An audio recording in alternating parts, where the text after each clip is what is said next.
Sutra Teratai yang menakjubkan, Bab 7 Perumpamaan Kota Gaib, Sun Faxiang Sutra Teratai, episode 1050. Tak berdosa dan murni, tekun dan giat membina diri. Semenjak kalpa sebanyak butiran debu dulu, setiap orang telah memiliki pencerahan awal dari tatata. Selagi anak-anak tak berdosa dan murni, mereka telah tekun dan giat membina diri. Dari kehidupan ke kehidupan, melatih ajaran sejati dari kendaraan besar, membangkitkan tekad dari kendaraan besar dan 4 ikrar agung. Kita seharusnya telah jelas, 16 Ramanera berada di era Buddha Mahabhijna Jnana Bibu, Buddha Mahabhijna Jnana Bibu, semenjak kalpa sebanyak butiran debu dulu. Kita juga seharusnya masih ingat, kalpa sebanyak butiran debu sangat lama, tidak dapat dihitung, kalpa tanpa awal sebelumnya. Ini telah dijelaskan pada naskah sutra sebelumnya. Tiada awal dari masa tanpa awal. Kita, setiap orang, seharusnya memiliki pencerahan awal dari tatata. Inilah yang Sang Buddha katakan kepada kita. Hati, Buddha, dan semua makhluk pada hakikatnya tiada perbedaan. Maka semua makhluk sejak masa tanpa awal pada hakikatnya memiliki pencerahan awal dari tatata. Pencerahan awal dari tatata ada di sifat hakiki setiap orang. Namun kita sebagai makhluk awam, begitu sebersit niat menyimpang timbul, sifat pencerahan awal dari tatata kita pun seakan hilang dan tertutupi. Sebenarnya itu tidak hilang, hanya saja seakan tertutupi oleh kegelapan batin. Oleh karena itu, kini kita mempelajari ajaran Buddha. Kita harus kembali ke sifat hakiki kita dengan Buddha Dharma untuk membimbing diri kita ke jalan yang kembali menuju sifat hakiki ini. Sutra Teratai adalah untuk membimbing kita kembali ke sifat hakiki tatata kita. Dalam setiap bab memiliki makna yang mendalam. Kita harus bersungguh hati. Di bagian awal bab perumpamaan kota gaib, Buddha Sakyamuni mulai menyampaikan tentang kalpa sebanyak butiran debu dulu. Di masa tanpa awal dari kalpa tanpa awal sebelumnya. Di saat itu sudah mulai ada begitu banyak raja dewa surga Brahma Dewa Raja, yang sedang melatih kebajikan tertinggi dan menegakkan sila tertinggi, mengembalikan batin yang murni. Ini dinamakan praktik murni, Brahmacharya.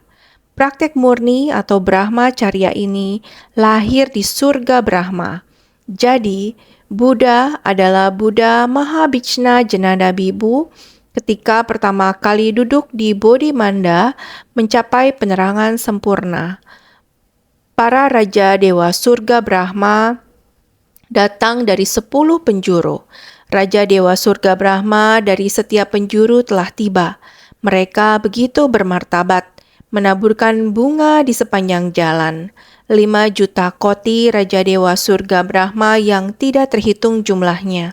Seperti ini sepanjang jalan mengekspresikan hati mereka yang paling tulus. Istana surga Brahma juga datang untuk mempersembahkan kepada Buddha, memberi persembahan, pemandangan seperti ini, bunga berterbaran bagaikan gunung Sumeru, memperagung Bodhimanda, dengan satu tujuan yang sama, yaitu memohon Buddha memutar roda dhamma.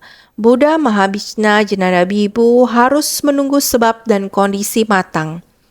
Ketika setiap penjuru yang datang memohon pemutaran roda dharma, beliau menyetujuinya secara tersirat. Harus berpikir kembali dan mengingat kembali. Berpikir kembali keadaan saat itu sampai Raja Dewa Surga Brahma penjuru atas tiba dan semua 10 penjuru tiba, memohon Buddha memutar roda dharma. Sang Buddha lalu mulai menggunakan 4 kebenaran mulia dan 12 sebab musabab nidana untuk mengajar. Jadi semua orang bisa memahami. Ternyata kelahiran dan kematian dimulai dari sebersit ketidaktahuan, dari kebutuhan batin mengkondisikan bentuk-bentuk karma. Demikian terus mengkondisikan, sampai kondisi menjadi tua, sakit, dan meninggal. Juga kekhawatiran, kesedihan, penderitaan, dan kerisauan.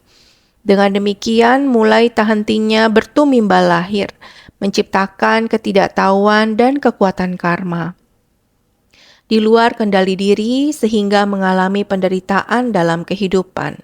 Kita sudah paham, sudah tahu, namun bagaimana memutusnya? 16 Samanera mulai memohon memutar roda Dharma. 16 Samanera adalah selagi anak-anak tak berdosa dan murni, mereka telah tekun dan giat membina diri. Dari kehidupan ke kehidupan melatih ajaran sejati dari kendaraan besar. Mereka memiliki hati anak-anak yang sangat murni. Bukan hanya hati yang murni, tubuh jasmani juga murni. Karena mereka menjaga kepolosan seorang anak. Tubuh sangat murni, tidak tercemari. Ini adalah selagi anak-anak tak berdosa dan murni, juga telah tekun dan giat membina diri.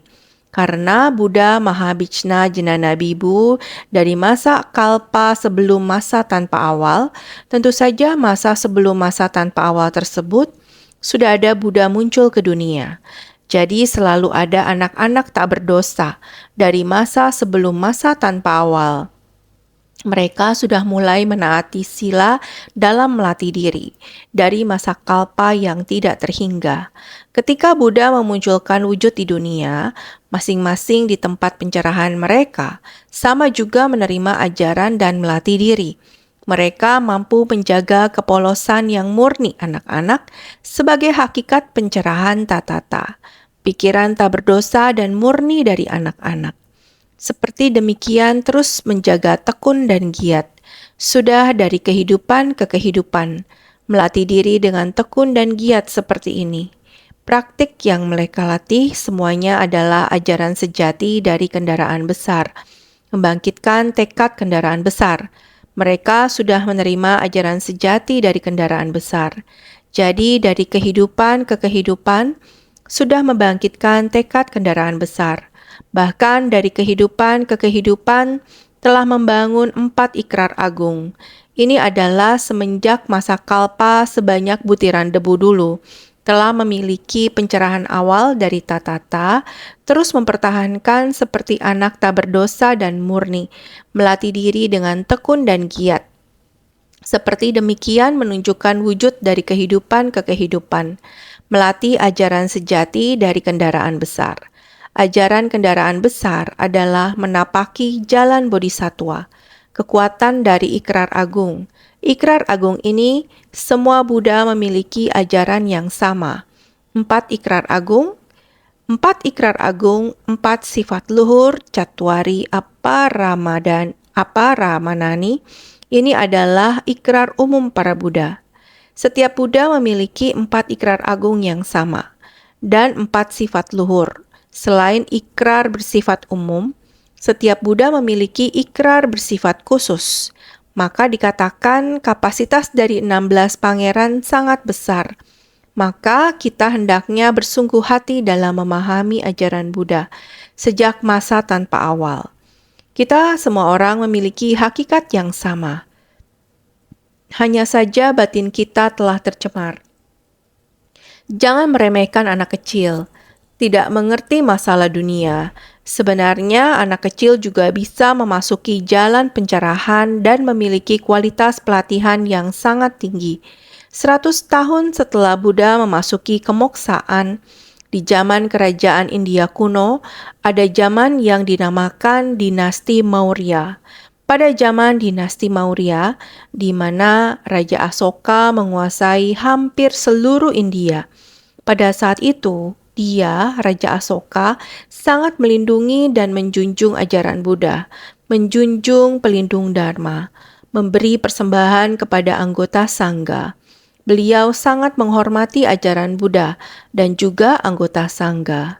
Suatu ketika di dalam kota itu, daerah sekitarnya, suatu wabah penyakit merebak di India.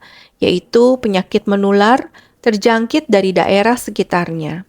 Raja Asoka khawatir wabah ini adalah penyakit menular. Wabah ini menyebar masuk ke kota raja, maka beliau segera meminta aksesnya ditutup. Penyakit menular ini jangan sampai menyebar masuk ke kota raja, bahkan mengutus orang sampai ke kediaman para sangga, mengundang kelompok sangga, bisa mengutus anggota sangga biksu ke istana, membabarkan dharma buat selir istana, menenangkan hati semua orang, bahkan mengatakan kepada mereka bagaimana cara untuk mencegah penyakit ini. Pada saat ini, kelompok sangga mengutus seorang samanera cilik, baru berusia 8 tahun. Namun, dia sudah mencapai tingkat arahat. Namanya Miao Yen. Samanera Miao Yen menjadi utusan di istana ini. Karena samanera yang 8 tahun sangat menggemaskan, oleh karena itu permaisuri di istana, selir dan lainnya juga para dayang istana melihat dan berpikir mengapa mengutus samanera ini datang. Sangat menggemaskan. Permaisuri Raja Asoka sangat menyukainya, lalu membentangkan tangan mau memeluk samanera cilik ini. Samanera Miao Yen segera mundur selangkah. Dengan kata-kata tegas menolak untuk dipeluk. Sang permaisuri berkata, "Usia kamu masih kecil, bagaikan putraku sendiri. Saya melihat kamu begitu kecil seperti anak saya. Salahkah jika seorang ibu memeluk anaknya atas dasar rasa sayang?" Samanera Miao Yen menjawab, "Nyonya, ketamakan dan kemelekatan akan cinta bermula dari sebersit niat pikiran yang sangat halus, seperti sumber api. Sumber api yang sebesar kacang kastanya bisa membakar ribuan mil hutan. Seluruh hutan, ribuan mil hutan akan dibakar. Titik api seukuran kacang kastanya, titik api kecil seperti itu akan membakar ribuan mil hutan, seperti tetesan air sebesar jari. Sedemikian setetes demi setetes, setelah lama menetes seiring waktu, juga dapat menembus batu yang keras. Ini semua terkumpul dari kecil dan menjadi besar. Maka jangan meremehkan sebersit niat yang kecil. Maka kita harus memiliki kebijaksanaan. Dengan adanya kebijaksanaan, baru dapat memahami prinsip kebenaran yang sangat dalam. Rasa cinta kasih ini harus dihindari. Jangan sampai menjadi bahan gunjingan orang. Walaupun saya masih kecil, usia masih muda, saya adalah lelaki, dan umurmu mungkin sudah bisa menjadi ibu saya.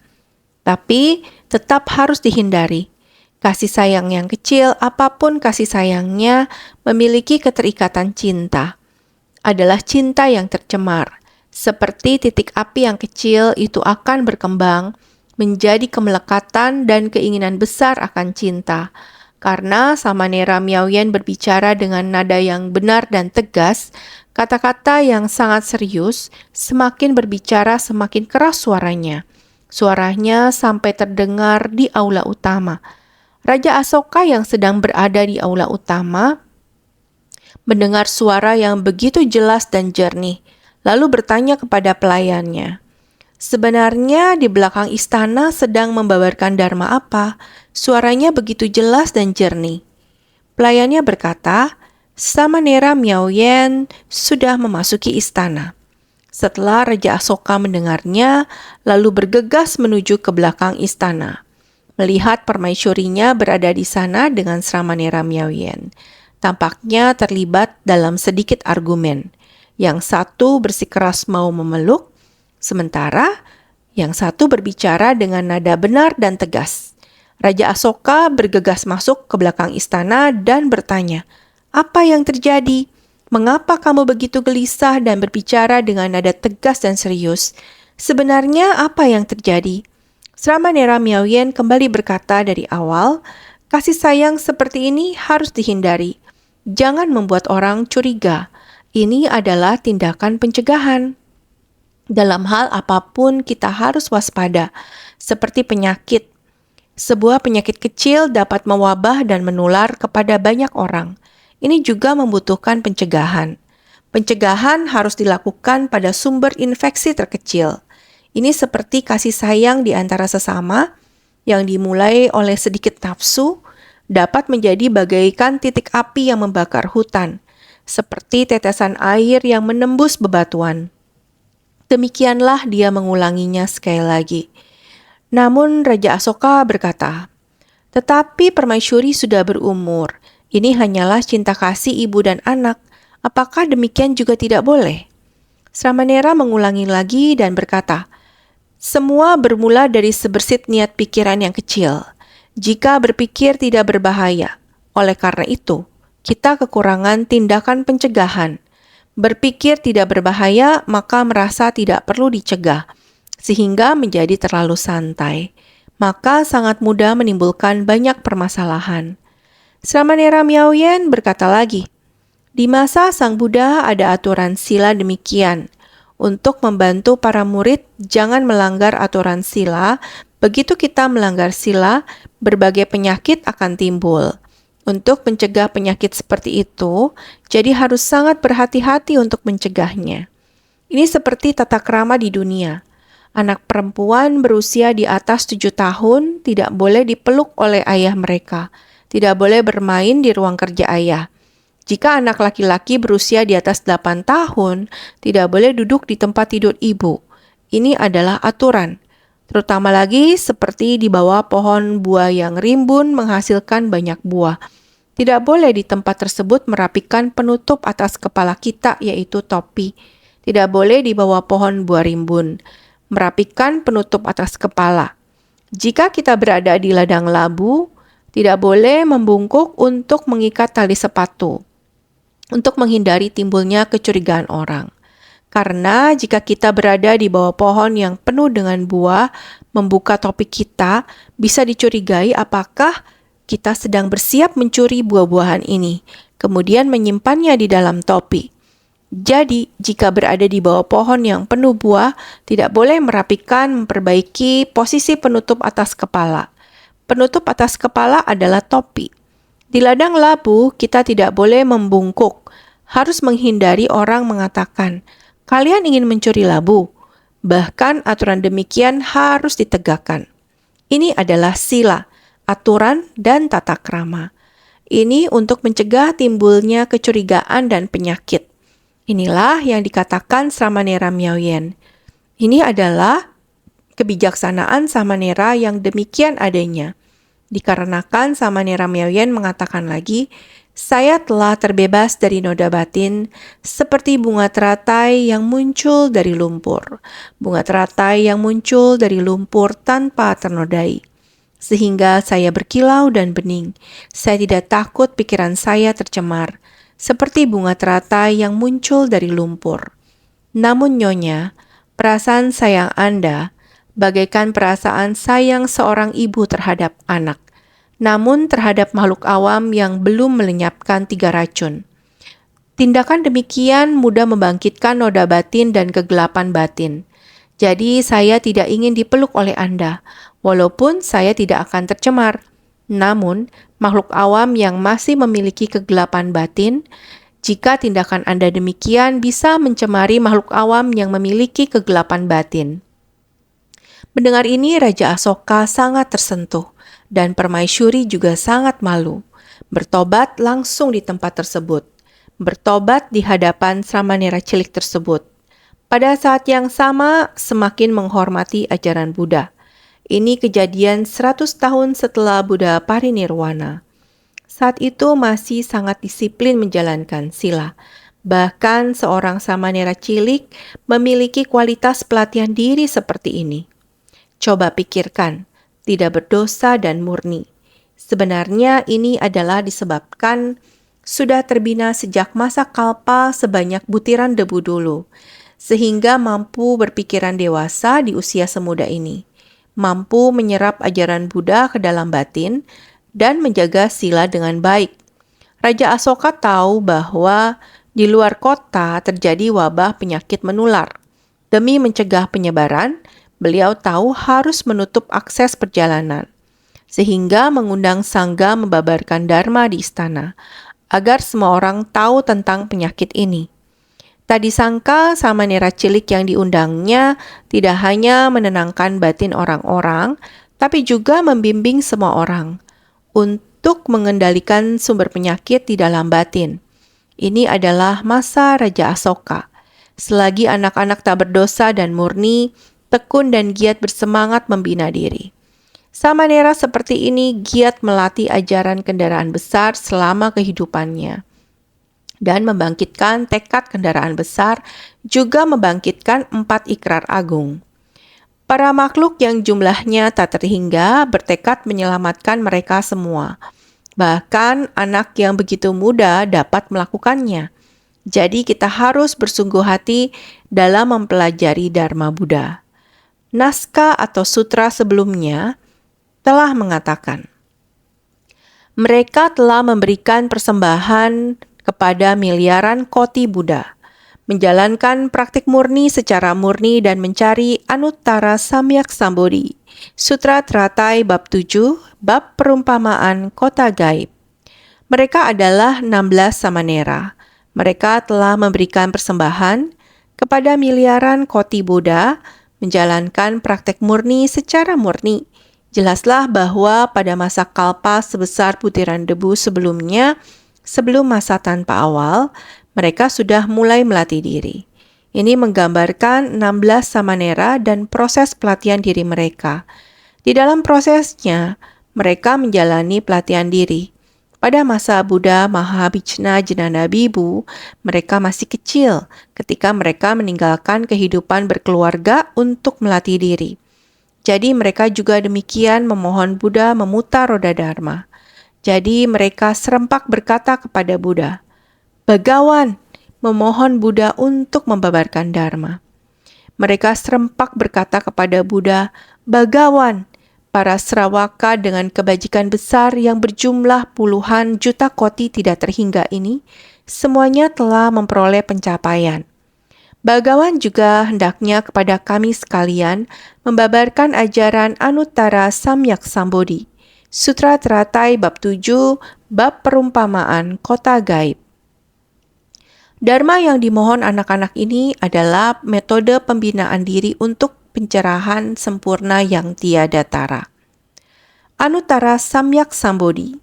Bukan hanya diri sendiri yang memohon, bahkan juga untuk semua, miliaran koti Sravaka yang tidak terhingga. Mengganti mereka untuk memohon Dharma sendiri perlu memahami. Bahkan Sravaka ini lebih membutuhkan, sehingga memohon Buddha memutar roda Dharma. Para Sravaka dengan kebajikan besar yang berjumlah puluhan juta koti tidak terhingga ini. Ada begitu banyak hingga tidak terhingga Sravaka agung yang memiliki kebajikan mengagumkan. Para Sravaka dengan kebajikan besar yang berjumlah puluhan juta koti tidak terhingga ini, sangat banyak Sravaka. Semua Sravaka ini adalah Sravaka agung yang memiliki kebajikan mengagumkan. Ada sebanyak puluhan juta koti orangnya. Semuanya membutuhkan Sang Buddha untuk membabarkan Dharma. Semua orang ini semuanya telah memperoleh pencapaian. Adalah 6 juta koti sebelumnya. Semuanya telah memperoleh pencapaian. Adalah 6 juta koti sebelumnya dan lainnya yang tidak lagi merasakan segala fenomena Dharma dengan kebocoran dan telah mencapai arahat. Mereka melatih diri dengan giat dan gagah berani. Batin tidak pernah lepas kendali. Makanya dinamakan arahat. Dengan fokus sepenuhnya sebagai kekuatan, makanya disebut telah memperoleh pencapaian. Berapa banyak orang-orang ini yang sudah datang ke tempat persamuhan sebelumnya sudah mencapai 6 juta koti. Orang-orang ini sudah tidak lagi merasakan segala fenomena Dharma dengan kebocoran. Bahkan kerisauan ini sudah tidak lagi merasakan Dharma dengan kebocoran. Semua orang harus ingat karena kebodohan batin. Kebodohan batin dan kerisauan adalah fenomena kejahatan. Tidak akan terpengaruh, tidak tercemarkan, semua orang sudah memperoleh buat arahat. Sehingga mereka melatih diri dengan giat dan gagah berani. Batin tidak pernah lepas kendali. Semua orang ini sangat tekun dan giat membina diri. Batin tidak pernah lepas kendali, sangat tekun dan serius, makanya dinamakan arahat, dengan fokus sepenuhnya sebagai kekuatan satu hati dan satu tekad. 7 faktor pencerahan. Jalan mulia berluas 8. Dengan kekuatan dari giat bersemangat yang sangat berlimpah, telah mencapai buah arahat. Ada begitu banyak orang. Semuanya telah memperoleh pencapaian. Menerangkan kalau telah menghapus rintangan dari kekeruhan, kapasitas dari kendaraan besar sudah padan dan aktif.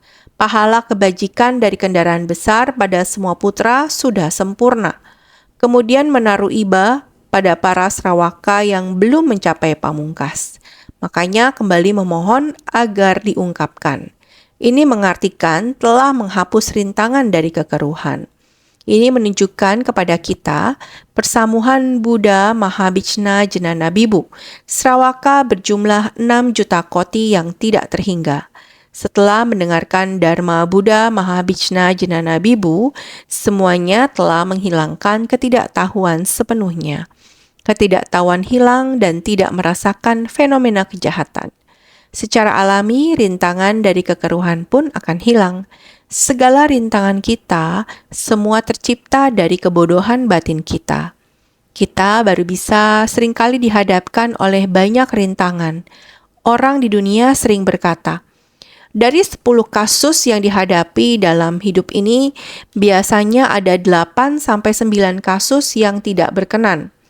Karena banyak keinginan adalah kebodohan batin. Banyak hal kebodohan batin ingin dikejar. Maka rintangan pun bisa semakin banyak. Oleh karena itu, ini semua bermula dari sebersit kebodohan batin. Jika sebersit kebodohan batin ini dihapus, maka tidak akan ada rintangan. Kapasitas dari kendaraan besar sudah padan dan aktif. Akar dari kendaraan besar sudah mulai aktif. Begitu banyak Srawaka sudah menghilangkan energi keruh ini. Kebodohan batin telah dihilangkan. Sekarang juga sudah mulai mengejar ajaran kendaraan besar. Oleh karena itu, kapasitas dari kendaraan besar sudah padan dan aktif. Kapasitas besar ini sudah mulai aktif. Oleh karena itu, kapasitas dari kendaraan besar sudah padan dan aktif. Sudah padan dengan kapasitas mereka, akar kapasitas besar sudah mulai mengetahuinya. Perlu segera diregangkan akarnya, pohon akan tumbuh kuat, pohon kecil akan menjadi pohon besar, akar besar, batang besar, cabang besar, daun besar, sepertinya sudah mau menyebar. Jadi, pahala kebajikan dari kendaraan besar pada semua putra telah sempurna. Semua putra adalah 16 orang pangeran, termasuk para Srawaka ini, adalah putra Buddha. Kapasitas dari kendaraan besar sudah padan dan aktif. Di depan kita juga mengatakan putra dari Raja Dharma, putra yang lahir dari mulut Buddha. Semua sudah membina diri, mendengar Dharma Buddha masuk ke hati. Sudah memahami ajaran kendaraan besar.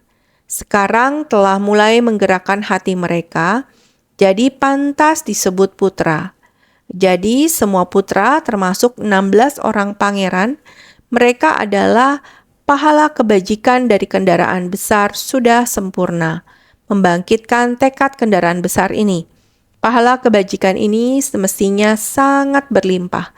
Ini adalah niat memohon Dharma sangat pasti. Sungguh-sungguh memohon Dharma. Sudah sempurna. Kemudian menaruh iba pada para Srawaka yang belum mencapai pamungkas.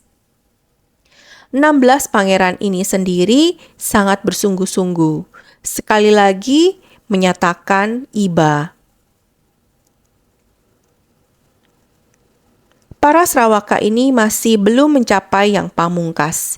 Jadi 16 orang pangeran juga mewakili para Srawaka ini. Juga memohon Buddha memutar roda Dharma. Para Srawaka ini juga sudah sama. Sudah melenyapkan energi kekeruhan. Akar kapasitas besar juga sudah mulai bergerak.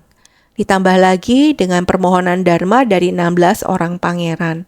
menyempurnakan diri sendiri. Juga berharap para Srawaka ini bisa mendapatkan prinsip kebenaran yang pamungkas. Jadi, karena demikian, maka sekali lagi memohon Dharma. Bagawan juga hendaknya kepada kami sekalian, berharap Buddha juga demi kami sekalian, 16 orang pangeran. Bagawan juga hendaknya kepada kami sekalian. Kami sekalian mengacu pada 16 pangeran. Karena 16 pangeran ini di persamuhan satu suara. Satu suara memohon Sang Buddha memutar roda Dharma. 16 pangeran ini jadi mengatakan, demi kami sekalian. Memohon para Buddha demi kami semua orang. Demi kami membuka dan menunjukkan agar kami bisa memahami. Pada saat yang sama, ada banyak Srawaka dan lainnya. Memohon kewelas asihan Buddha untuk membuka dan menunjukkan, membabarkan ajaran Anuttara Samyak Sambodhi, metode pembinaan diri untuk pencerahan sempurna yang tiada tara, adalah 6 paramita dan segala praktiknya pada bodhisattva. Jadi itulah metode pembinaan diri untuk pencerahan sempurna yang tiada tara. Ini adalah pencerahan sempurna yang tiada tara, juga merupakan Anuttara Samyak Sambodhi. Metode pembinaan diri untuk pencerahan sempurna yang tiada tara ini adalah agar bodhisattva melatih 6 paramita dan segala praktiknya. 6 paramita dan segala praktiknya pada bodhisattva. Hanya dengan 6 paramita dapat menyebar menjadi puluhan ribu praktik. Karena ketika disebarkan, merespon kapasitas para makhluk, berapa banyak keinginan yang dimiliki para makhluk, berapa banyak ketidaktahuan, berapa banyak penderitaan. Bodhisattva harus merespon penderitaan para makhluk, merespon ketidaktahuan para makhluk, merespon kapasitas para makhluk. Oleh karena itu, harus menggunakan segala praktik, menggunakan berbagai macam metode 84.000 kebodohan batin, membutuhkan 84.000 ajaran Bodhi untuk mengobatinya. Prinsip kebenaran yang sama sehingga disebut 6 paramita dan segala praktiknya. Dahulu memutar roda Dharma dari kendaraan kecil untuk memberi manfaat para Srawaka, sehingga semuanya telah memperoleh pencapaian. Sekarang hendaknya membuka dan menunjukkan kendaraan besar demi memenuhi tekad kami sekalian untuk mencari pengetahuan dan pandangan Buddha. Ini menerangkan maksud dari memohon pembabaran Dharma. Buddha Sakyamuni yang sekarang juga sama, membabarkan Dharma selama 42 tahun. Namun orang yang mendengar Dharma masih terpaku di tingkatan Srawaka dan Pratyeka Buddha karena kapasitas mereka belum terbuka, belum membangkitkan tekad luhur. Dahulu di era Buddha, Mahabhijna Jenana Bibu juga sama. Dalam satu periode waktu yang panjang, Buddha Mahabhijna Jenana Bibu juga mengamati kapasitas makhluk, mengajarkan ajaran kendaraan kecil dalam waktu yang panjang, yakni ajaran metode terampil.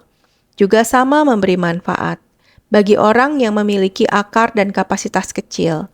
Jadi ini adalah semua Buddha memiliki ajaran yang sama. Di era Buddha Mahabhijna Jenana Bibu adalah demikian. Era Buddha Sakyamuni sekarang ini juga demikian. Memberi bimbingan secara sabar dan sistematis. Demikianlah untuk membimbing.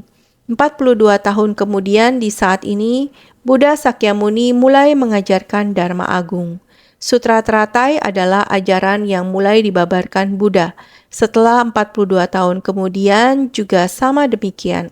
Sariputra mewakili khalayak di persamuhan, memohon Buddha untuk memutar roda Dharma. Juga sama memohon Buddha membabarkan Dharma. Juga sama 3 kali menghentikan.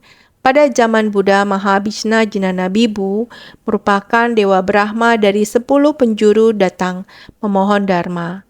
Buddha Mahabhijna Jenana Bibu tetap diam sampai pada jalinan jodoh telah matang, baru mulai memutar roda Dharma Agung.